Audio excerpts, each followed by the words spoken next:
Hello guys, welcome to Nandini Priya life style. இன்றைக்கி பார்த்தீங்கன்னா என் தம்பியோட வெயிட் லாஸ் ஜேர்னியை தான் நம்ம கேட்டு தெரிஞ்சுக்க போகிறோம். அவன்கிட்ட பேசலாம் வாங்க. ஹாய் ஸ்ரீராம். ஹாய். சொல்லுங்கள், எப்போ நீங்கள் வெயிட் போட்டிங்க, எந்த கட்டத்தில் நீங்கள் வெயிட் லாஸ் பண்ணணும்னு உங்களுக்கு தோணுச்சு? ஓகே, வெயிட் நான் போட ஆரம்பித்தது 2019 to 20 ஒரு வருஷம் நல்லா வெயிட் போட்டேன். 2018 வரைக்கும் நான் வீட்டு சாப்பாடு சாப்பிட்டுட்டு இருந்தேன். காலேஜ் சாப்பாடு வெளில சாப்பிட போனேன். கேன்டீனில் ஃபுட்டு சரியில்லாதனால வெளில கடையில் வாங்கி சாப்பிட ஆரம்பித்தேன். ஸோ அதுலேருந்து எனக்கு வெயிட் நல்லா ஏற ஆரம்பிச்சிது. அது வரைக்குமே வீட்டு சாப்பாடு தான் நிறைய சாப்பிட்டு இருந்தேன். ஸோ வெளியே எப்பப்போ சாப்பிடுவேன். பட் இருந்தாலும் த்ரூ அவுட் லஞ்சு டின்னர் அந்த மாதிரி எடுக்க ஆரம்பிச்சதுலேருந்து வெயிட் கொஞ்சம் போட்டுச்சு. ஃபஸ்ட்டு வெயிட் போட்டப்போ எனக்கு ரொம்ப ஜாலியாக இருந்துச்சு. அப்போ உடம்புல ஒன்றுமே இல்லாமல் ரொம்ப ஒல்லியாக இருந்தேன் அப்போதைக்கு ஸ்கூல் டைமில் இருக்கும்போது. அப்புறம் வெயிட் போட ஆரம்பிக்க ஓகே நம்ம பெரிய பிள்ளை ஆகிட்டு இருக்கோம் அப்படின்னு நினச்சிக்கிட்டு நல்லா வெயிட் போட்டுருந்தோம், நல்லா இருந்தேன். அப்புறம் அப்படியே இருந்தேன் அது இதுன்னு எல்லாம் கூல் ட்ரிங்க்ஸு ஸ்நாக்ஸு அது இதுன்னு நல்லா காசு நல்லா கையில் இருந்தது, நல்லா வாங்கியெல்லாம் சாப்பிட்டேன். சாப்பிட்டதில் 90 கிலோ இருந்துச்சு. அந்த ஃபோட்டோ வரும்னு நினைக்கிறேன் பாருங்கள். விழுந்ததுக்கு அப்புறமேட்டுக்கு என்னாச்சு, வெயிட்டு குறைக்கணும் அப்போ கூட எனக்கு தோணலை. எனக்கு அப்புறம் என்ன ஆயிடுச்சுன்னா விளையாட ஸ்டாப் பண்ணிட்டேன். அதுக்கப்புறமேட்டுக்கு காலேஜ் டைம் பண்ணும்போது ஸ்டாப் பண்ணிட்டேன். 2020 என்னாச்சு, ஃப்ரெண்ட்ஸ் எல்லாம் ரீயூனியன் ஆனோம். கொரோனா டைம் கொஞ்சம் முடிஞ்சுது. ஸோ தேர்ட் வேவ் நம்ம சம்திங் முடிஞ்சதுக்கு அப்புறமேட்டு பார்த்தா எல்லாம் விளையாட ஆரம்பிச்சிட்டோம். விளையாட ஆரம்பிக்கும் போது என்னாச்சு, பழையபடி நல்லா விளையாட முடியல. பாலை குனிஞ்சு எடுக்க முடியல. வீட்டில் படுத்தே தான் இருந்தேன்.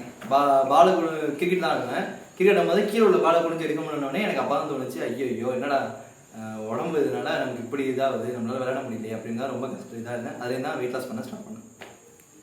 ஓகே, வெயிட் லாஸ் பண்ணணும் அப்படின்னு நினைக்கும் போது எப்படி நிறைய வீடியோஸ்லாம் பார்த்து அந்த மாதிரிலாம் நீங்கள் ட்ரை பண்ணிங்களா, இல்லை எதெல்லாம் ட்ரை பண்ணிங்க? ஃபஸ்ட்டு வீடியோஸ்லாம் எதுவுமே பார்க்கல, த்ரூ அவுட் விட்டேன். எனக்கு தெரியும், எனக்கு வெயிட் போட ஆரம்பிச்சது எதனாலன்னு எனக்கு தெரியும். ஜங்க் ஃபுட் வெளில நிறைய சாப்பிட்டதுனாலையும் நான் வெளில ஃபுட்டு சாப்பிட்டதுனால தான் எனக்கு வெயிட் போட்டுச்சு. ஸோ அது இல்லாமல் அந்த வெயிட் போட்டதுனால எனக்கு ரொம்ப ஸ்ட்ரெஸ் இருந்துச்சு. ஸோ அதெல்லாம் தான் எனக்கு ரீசனாக இருந்துச்சு. எனக்கு அது தெரியும். ஸோ வெயிட் லாஸ் பண்ண ஆரம்பிக்கிறோன்னா அதுக்கு முதல்ல நமக்கு என்ன ரீசன் நமக்கு தெரியணும். ஸோ எனக்கு என்னென்ன ரீசன் தெரிஞ்சு நான் அதெல்லாம் கட் பண்ண ஆரம்பித்தேன். அதில் தான் நான் வெயிட் லாஸ் பண்ண ஸ்டார்ட் பண்ண ஆரம்பிச்சது.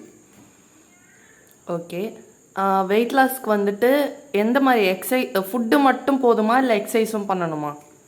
நீங்கள் என்ன பண்ணீங்க? நிறைய எக்ஸசைஸ் வீடியோஸ் நிறைய பார்த்தேன் பண்ணல நிறைய பார்த்தேன்.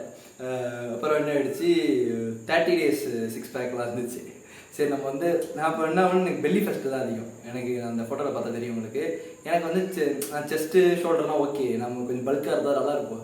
பெல்லியை மட்டும் குறைச்சிருவானுங்க அப்படி சொல்லிட்டு என்ன பண்ணேன், 30 days 6 பேக்குன்னு ஒரு ஆப் இருக்கும். ஸோ அதை நிறைய ட்ரை பண்ணேன். அதை வச்சு ஒரு வாரம் நல்லா த்ரூ அவுட் அதுக்கு மேக்ஸிமம் அது மேபி ட்ரை பண்ணி நிறைய பேர் நல்ல ரிசல்ட் கிடச்சிருக்கலாம். நான் அது ஒரு வாரம் ட்ரை பண்ணேன். காலையில் 5 மணிக்கு எழுந்துச்சி ஒர்க் அவுட் பண்ண ஆரம்பிப்பேன். அதுக்கப்புறம் பார்த்தா டீ டைம் பிரேக் டைம்லாம் விட்டு கொஞ்சம் ஃபுட்டு வீட்டு சாப்பாடு தான் சாப்பிட்டேன். நான் ஒன்றும் டயட்டு எதுவுமே ஃபாலோ பண்ணல. வீட்டு சாப்பாடு சாப்பிட ஆரம்பித்தேன். வீட்டு சாப்பாடு சாப்பிட்டதுக்கப்புறம் திரும்பவும் பார்த்தா, ஏன்னா வெளில கிடைக்கல, கொரோனா டைமில் வெளியும் கிடைச்சா வெளில ஓடிப்பேன். வீட்டில் கிடைச்ச சாப்பாடு சாப்பிட்டுட்டு திரும்ப என்ன பண்ண ஆரம்பிச்சேன்னா, ஈவினிங் ஒரு ஒர்க் அவுட் பண்ணேன். ஈவினிங் ஒரு ஒர்க் அவுட் 2 ஒர்க் அவுட் பண்ணிகிட்டே இருந்தேன். எனக்கு ரிசல்ட்டே வரல. ஸோ அதனால் எனக்கு எக்ஸசைஸ் எனக்கு ஆனால் சரியான ரூட் அது கிடையாது. அது நான் தெரிஞ்சுக்கிட்டு ஆரம்பிச்சது அப்புறம் என்ன பண்ணேன், சரி நானாக யோசித்தேன், சரி நம்ம நான் ஸ்கூல் டைம் நிறைய சைக்கிள் ஓட்டுவேன். ஸோ அதனால என்னாச்சு, சரி நம்ம சைக்கிளிங் பண்ணணும் அப்படின்னு பார்த்தா என் சைக்கிள் இப்போ இல்லை என்கிட்ட. அது சுக்குனராக போயிடுச்சு. சரி நம்ம சைக்கிள்லாம் நெக்ஸ்ட் என்ன, வாக்கிங் தான் ஒரே ஆப்ஷன் நமக்கு. அதனால் நம்ம ஸ்கூல் டைம் இருக்கும்போது சைக்கிளிங் பண்ணோம், நம்ம வெயிட் குறைஞ்சது கரெக்டாக இருந்தோம். அதனால் நம்ம வாக்கிங் போகணும் அப்படின்ட்டு வாக்கிங்கிற ஒரே ஒரு விஷயத்தை வச்சு தான் நான் வெயிட் குறைச்சேன். வாக்கிங் தான். அதுக்கப்புறம் வீட்டு சாப்பாடு இப்படி இருந்தேன். 90 கிலோலேருந்து 88 வந்தேன் இந்த ப்ரொசீஜர் இருந்தப்போ. இவ்வளோ 90லேருந்து 88 வந்ததும் உங்களுக்கு எப்படி இருந்துச்சு மனநிலை? அது 88 எனக்கு தெரில. வெயிட் ஃப்ரெண்ட் வீட்டில் செக் பண்ணும் போது 88 தெரிஞ்சுது. அப்போ அது குறைஞ்சிருக்கேன்டா அப்புறம் தான் ஃபீல் பண்ணேன். ஏன்னா என் ஃப்ரெண்டு எல்லாம் வெயிட் போட்டாங்க. அவன் என்ன பண்ண வெயிட் மிஷின் வாங்கிட்டான். சரி வெயிட் மிஷின் வாங்கிட்டான், நம்ம யூஸ் பண்ணிக்கலாம் அப்படின்னு சொல்லிட்டு யாராவது போயிட்டு வெயிட் மிஷினில் ஏறி போயிட்டு இருந்தேன். பார்த்தா 88. பரவாயில்லையே வெயிட் குறைஞ்சிருக்கோட்டா அவங்க. ஆனால் எனக்கு தெரியவே இல்லை, சுத்தமாக தெரில. சரி ஓகே நம்ம பரவாயில்ல. அப்போ நான் நினச்சிட்டேன், ஓகே நம்ம வெயிட் லாஸ் ஆக ஸ்டார்ட் பண்ணுறோம் அப்படின்னு நினச்சேன். அப்புறம் பார்த்தா எனக்கு காலேஜ் ஸ்டார்ட் ஆகிட்டு வேலை முருகமலை ஏறதையா மறுபடியும் எனக்குள்ளே யோசிச்சுட்டு இருக்கேன், ஐயோ வெளியே சாப்பாடு சாப்பிட ஆரம்பிச்சிடும் அப்படின்னு. நல்ல வேலை அப்போ டயத்தில் எனக்கு இன்டர்ன் 4th இயர். அப்போ 4th இயர் படிக்கும் போது எனக்கு இன்டர்னால எனக்கு வெளில ஆஃபீஸ் தான் ஒர்க்கு. ஸோ நான் என்ன பண்ணிட்டேன், நான் வந்து சென்னை தான் போனேன்னா கன்ஃபார்ம் வந்து கோவிட் டைம்ங்கிறனால வீட்லேயும் இல்லை. ஸோ கிட்டக்க நம்பிக்கை இல்லைனா வந்து நம்ம ஏதாச்சும் சார்கிட்ட பேசிட்டு நம்ம வேற எங்கேயாச்சும் ஆஃபீஸ் வேறு எதாவது பேசுவோம் அப்படின்னு சொன்னாங்க. நான் என்ன பண்ணேன், திருச்சியில் போயிட்டு அப்ளை பண்ணி பார்த்தேன். உன் வீட்டில் தான் அப்ளை பண்ணேன். அப்ளை பண்ணி பார்த்தா எனக்கு எங்கள் பெருசாக செட் ஆகாமல் தெரில. நான் சரி கும்பகோணத்தில் வந்துடுவோம். கும்பகோணத்தில் வந்து எனக்கு தெரிஞ்ச சீனியரை நான் இது இருந்துச்சு, அங்கே போய் சேர்ந்துட்டேன். அங்கே போய் சேர்ந்ததுக்கப்புறம் என்ன பண்ணேன், ஸ்கூல் ஃபுல்லாக மாதிரி. ஆனால் எனக்கு எடுத்துகிட்டு போக எனக்கு அவ்வளோ கூச்சமாக இருந்தது.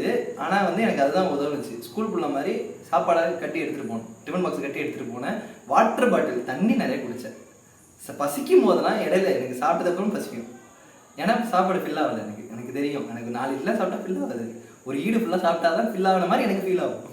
அப்படி இருந்தவன் நான். ஸோ அதனால் நான் என்ன பண்ணேன், கிடைக்கிற இடத்துல தண்ணி நிறையா குடித்தேன். மினரல் வாட்டர் நான் இது பண்ணல. நார்மல் நம்ம வீட்டில் கிடைக்கிற போர் வாட்டர் நம்ம வீட்டில் கிடைக்கிறது.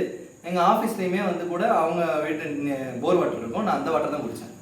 ஸோ அதெல்லாம் குடிச்சு தான் நான் வந்து அப்புறம் என்னோட வெயிட் லாஸ் ஜேர்னி வந்து கிட்டத்தட்ட 1.5 years.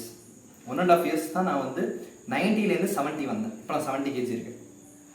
ஸோ அந்த 20 kg வந்து குறைச்சது வந்து 6 monthோ 3 monthோலாம் கிடையாது. கரெக்டாக 1.5 years ஆச்சு.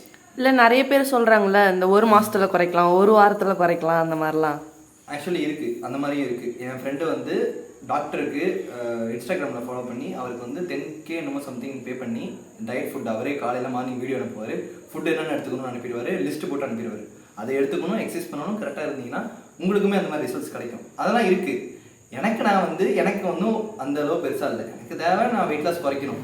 நான் பொறுமையாக வந்தால் எனக்கு போதும்னு நினச்சேன். நான் எடுத்துக்கிட்ட டைம் அது. ஸோ அதனால் எனக்கு அது 1.5 வருஷம் எனக்கு போதுமானதாக இருந்துச்சு. சரி, ஓகே. எந்த மாதிரி ஃபுட்டெல்லாம் வீட்டில் சமைக்கிறாங்க? ஓகே, எவ்வளோ குவான்டிட்டி எடுத்துப்பீங்க? எந்த மாதிரி ஃபுட்டெல்லாம் சூஸ் பண்ணீங்க சாப்பிட? சரி, ஃபஸ்ட்டு பிரேக்ஃபாஸ்ட்லேருந்து வருவோமா? இல்லை பிரேக்ஃபாஸ்ட்லேருந்து வரலாம். பிரேக்ஃபாஸ்ட் இல்லை, அதுக்கு முன்னாடி ஒன்று பண்ணுவேன். காஃபி டீ பூஸ்ட் குடிச்சிட்டு இருந்தேன். பூஸ்ட்டை முதல் கட் பண்ணேன், பாலை முதல் கட் பண்ணேன். வெயிட் லாஸ் பண்ணால் முதல் பால் முதல் கட் பண்ணணும். ஆனால் பால் கட் பண்ணால் நிறைய பேர் போன் ஸ்ட்ரென்த் இல்லாமல் போய்டும். எனக்கு போன் வெயிட் எனக்கு அதிகம், அது எனக்கு தெரியும். ஸோ அது நான் விளையாண்டுருக்கேன், அதெல்லாம் வாக்கிங் போயிட்டுருக்கேன். ஆனால் போன் ஸ்ட்ரென்த் எனக்கு இருக்குது. ஸோ போன் ஸ்ட்ரென்த் இருக்கிறவங்க பாலை வந்து கட் பண்ணுங்கள், போன் ஸ்ட்ரென்த் இல்லாதவங்க கட் பண்ணக்கூடாது. இது என்னோட சஜஷன் இல்லை. பால் நான் முதல் கட் பண்ணேன். பாலை கட் பண்ணால் நான் எனக்கு பால் குடித்தா கன்ஃபார்ம் நான் வந்து பிஸ்கெட் வச்சு வாங்கி சாப்பிடுவேன். இன்னும் நான் சொல்ல போனால் எனக்கு வெயிட்டு போட்டதுக்கான முக்கியமான காரணம் என்னென்னா, ஜங்க் ஃபுட்டில் ரொம்ப முக்கியமான காரணம் ஒரு கூல்ட்ரிங்க் டிரான்ஸ்பரண்ட் கலரில் இருக்கும், க்ரீன் கலர் பாட்டிலில் இருக்கும். அந்த கூல்ட்ரிங்க் தான் நான் காலையில் ஒரு 1/2 லிட்டர், ஈவினிங் ஒரு 1/2 லிட்டர், 1 லிட்டர் ஒரு நாளைக்கு கன்ஃபார்ம் குடிச்சிருவேன். அந்த மாதிரி குடிச்சிட்டு இருந்தேன். அப்புறம் பரோட்டா நிறைய சாப்பிட்டேன். பரோட்டா கிட்டத்தட்ட வந்து நான் போனேன்னா எப்படி பார்த்தாலும் ஒரு 5-6 பரோட்டா சாப்பிட்ருவேன். ஒரு வேளைக்கு 5-6 பரோட்டா சாப்பிட்ருவேன். ஒரு நாளைக்கு 12 பரோட்டா, காலையில் மதியம் இல்லைனா நைட்டு, காலையில் இல்லைனா நைட்டு, அப்படி தான் எடுத்துகிட்டு இருந்தேன். எனக்கு பரோட்டா ரொம்ப பிடிக்கும். பரோட்டா மட்டும் சிங்கிள் பரோட்டா வேலை வாங்க மாட்டேன். வாங்கினேன்னா கொத்து இன்னமும் எனக்கு பிடிக்கும் தான். நான் இப்போவும் சாப்பிட்டு தான் இருக்கேன், சாப்பிடாமலாம் இல்லை.